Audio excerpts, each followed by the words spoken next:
नमस्कार दोस्तों, स्वागत है आपका हमारे चैनल में फिर से। 9th क्लास की सीरीज़ हमने चालू की थी जिसमें ऑनलाइन क्लासेस लग रही हैं 9th क्लास के बच्चों के लिए। तो हमने 9th क्लास में मैथ्स को कवर करना चालू किया था। नंबर सिस्टम, पॉलिनोमिनल्स, ये सारी वीडियोस पैरेलल में चल रहे हैं। कुछ बच्चों की डिमांड थी कि हमें साइंस की भी वीडियोस प्रोवाइड करवाइए सर, तो इसलिए हमने साइंस की वीडियोस को भी पैरेलली चालू किया है। तो आप साइंस के बेसिक कॉन्सेप्ट्स को समझ सकते हैं। ये वीडियो 9th क्लास के फर्स्ट चैप्टर मैटर्स के बारे में, पदार्थ के बारे में जो चैप्टर है उससे ली गई है। उसके बेसिक कॉन्सेप्ट को हम समझेंगे, इसके बाद चैप्टर के हम क्वेश्चन आंसर को कंप्लीट करेंगे। तो आइए बच्चों, चालू करते हैं साइंस की ये वीडियो। उसके पहले मैं आपको बता दूं, आपका बहुत बहुत धन्यवाद। वीडियो को आप बहुत अच्छा लाइक कर रहे हैं, बहुत अच्छे वीडियो से रिस्पॉन्स आ रहे हैं, उसके लिए आपका बहुत बहुत धन्यवाद।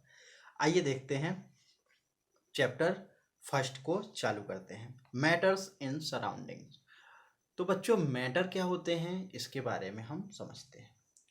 साइंस की बुक में मैटर, पदार्थ जो है वो आपको बार बार यूज होता है कि पदार्थ होता क्या है या मैटर होते क्या है। तो आपको ये समझना चाहिए कि दुनिया में जितनी भी चीज़ें हैं, जितनी भी चीज़ें बनी हुई हैं, वो दिख रही हैं आपको या नहीं दिख रही हैं, वो सारी चीज़ें पदार्थ से मिलके बनी हुई हैं। मतलब कि जितनी भी चीज़ें हैं वो सारी पदार्थ हैं। आप बेंच ले लीजिए, कुर्सी ले लीजिए, बुक ले लीजिए, जो भी है आपके पास, बेंच है, कुर्सी है, मोबाइल है, सारी चीज़ें क्या है? पदार्थ है। अब पदार्थ क्या होते हैं? पदार्थ जो होते हैं छोटे छोटे कणों से मिलके बने होते हैं। जो भी पदार्थ हैं वो अत्यंत छोटे छोटे कणों से मिलके बने होते हैं, जो कि आपकी आंखों से विजिबल नहीं है, इसलिए आप उसको देख नहीं पाते। एग्जाम्पल के लिए, आपकी पुस्तक का जो पृष्ठ है वो भी बहुत सारी सामग्री से मिलकर बना है, बहुत सारी छोटे छोटे कणों से मिलकर बना है। तो पदार्थ का आप डेफिनेशन ये दे सकते हैं, पदार्थ की परिभाषा ये आप लिख सकते हैं अपनी कॉपी में कि विश्व की सारी वस्तुएं जिस सामग्री से बनी हैं उसे पदार्थ कहते हैं। या दूसरे शब्दों में कहें तो सारे पदार्थ छोटे छोटे कणों से मिलकर बने होते हैं। तो पदार्थ को समझने में आपको कोई कठिनाई हुई नहीं, क्योंकि पदार्थ वो है जो छोटे छोटे कणों से बना हुआ है। अब पदार्थ छोटे छोटे कणों से बनेगा, कोई भी वस्तु अगर छोटे छोटे कणों से बनेगी तो उसका कुछ द्रव्यमान होगा। जैसे कि आप एग्जाम्पल के लिए लीजिए शक्कर। अब शक्कर में छोटे छोटे दाने होते हैं। अब उन सारे दानों को आप एक साथ मिलाते हैं तो उसका कुछ वजन हो जाता है। जितने दाने आप बढ़ाएंगे उसका वजन उतना ही बढ़ता जाता है। तो ऐसे ही चीज़ें अगर छोटे छोटे कणों से बनेंगी तो उसमें द्रव्यमान होगा। द्रव्यमान क्या होता है कि उस चीज़ों में जो पदार्थ है उसमें निहित पदार्थ की मात्रा, उसमें कितनी मात्रा निहित है। तो द्रव्यमान पदार्थ में निहित सामग्री की मात्रा है, या जो कण हैं उनकी मात्रा को दर्शाता है द्रव्यमान। द्रव्यमान कभी भी परिवर्तित नहीं होता, या ये कहें कि चेंज नहीं होता। अगर आप किसी द्रव्यमान का, निश्चित द्रव्यमान का की वस्तु को यहाँ रखें, चंद्रमा पे ले जाएं या कहीं भी ले जाएं, ये परिवर्तित नहीं होता है। तो द्रव्यमान वो मात्रा है जो हमेशा पदार्थ में रहेगी, वो कभी भी चेंज नहीं होती। अब द्रव्यमान है क्या? तो आप ऐसे समझ सकते हैं कि उसमें निहित कण जो है उसकी मात्रा क्या कही जाती है? द्रव्यमान कही जाती है। अब आयतन आते हैं, तीसरा टॉपिक हमारा है आयतन।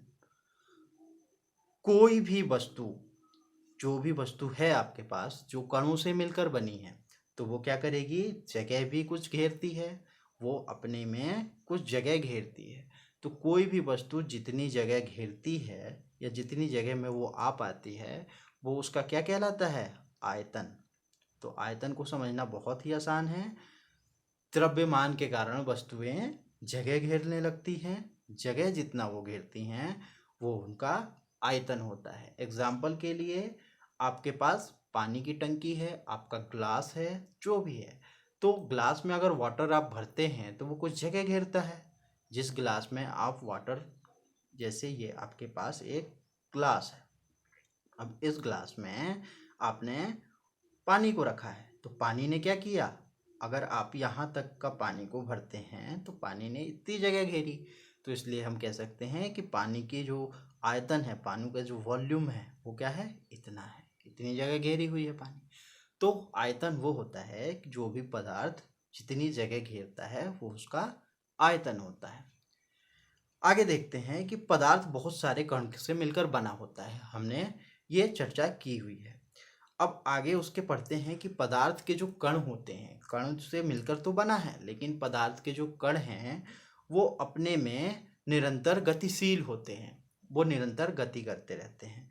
जैसे कि आप देखते हैं कि कहीं से भी एग्जाम्पल के लिए देखोगे कि आप एक लोहे के टुकड़े को दूसरे छोर पे गर्म करते हैं, जबकि आपको दूसरे छोर पे वो गर्म मिलता है। इसका मतलब कि आप शुरू में गर्म कर रहे हैं और लास्ट में वो गर्म हो जाता है। इसका मतलब क्या है, उसके कण जो हैं अंदर ही अंदर गति कर रहे हैं। तो कोई भी पदार्थ जो कणों से मिलकर बना हुआ है, पदार्थ तो सारे कणों से मिलकर बने हुए हैं, तो उनके कण निरंतर गतिशील होते हैं, गति करते रहते हैं।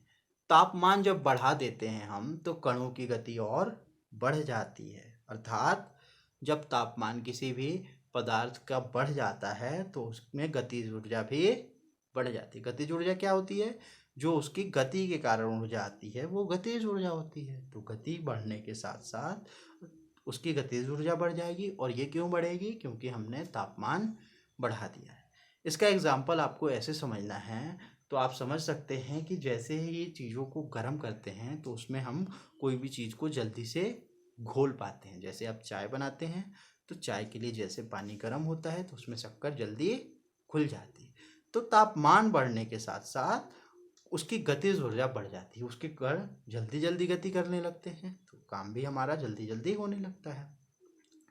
इसके बाद आते हैं, इसी से रिलेटेड टॉपिक है विसरण। अब विसरण क्या होता है, तो विसरण के बारे में हम चर्चा करते हैं।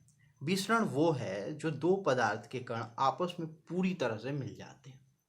आपको आंखों से उसका फर्क करना मुश्किल हो जाता है, या ये कहें कि आंखों से आपको उसके कण नहीं दिखते। किसी भी दो पदार्थ के कण इस प्रकार मिल जाएं कि आप उसमें भेद नहीं कर पाएं, वो पूरी तरह से मिल जाएं, तो उसे विसरण कहते हैं। जैसे आपने वाटर में, पानी में शक्कर को घोल लिया। अब घोलने के बाद जो पानी है आपको दिखेगा वो तो वाटर ही दिखेगा, उसमें शक्कर के कण कहीं भी आपको नज़र नहीं आएंगे। तो जब भी कोई दो चीज़ें इस तरह से आपस में मिल जाती हैं कि उसमें भेद नहीं रह जाता, तो उसे विसरण कहते हैं। तो इसका आइए डेफिनेशन पढ़ते हैं। दो प्रकार के पदार्थ के कण आपस में पूरी तरह मिल जाते हैं या घुल जाते हैं, इसे क्या कहते हैं, विसरण कहते हैं। उदाहरण के लिए जल में नमक का घुलना या जल में शक्कर का घुलना। ये क्यों होता है, तो ये इसलिए होता है, अभी हम आगे चल के जब इनकी परिभाषा पढ़ेंगे ठोस, द्रव और गैस की, तो हम ये क्लियर कर पाएंगे कि ठोसों के बीच बिल्कुल जगह नहीं होती, जबकि द्रव के कणों के बीच थोड़ी सी जगह होती है।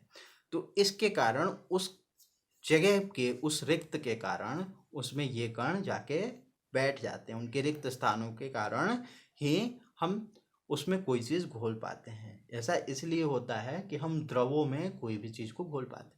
अब आप ऐसा सोच सकते हैं कि हम ठोस में कोई चीज़ को घोल सकते हैं क्या? नहीं, क्योंकि ठोस के कण इतने ज़्यादा एक दूसरे से बॉन्डिंग उनकी इतनी टाइट होती है, इतने ज़्यादा चिपके होते हैं कि हम उसमें रिक्त स्थान नहीं ढूंढ पाते, इसलिए उसमें घोलना मुश्किल है। यही अगर आप एग्जाम्पल लेंगे गैस में, तो गैस में आप और कोई चीज़ अच्छे से घोल पाते हैं। गैसों में और भी मिश्रण हम बना पाते हैं अच्छे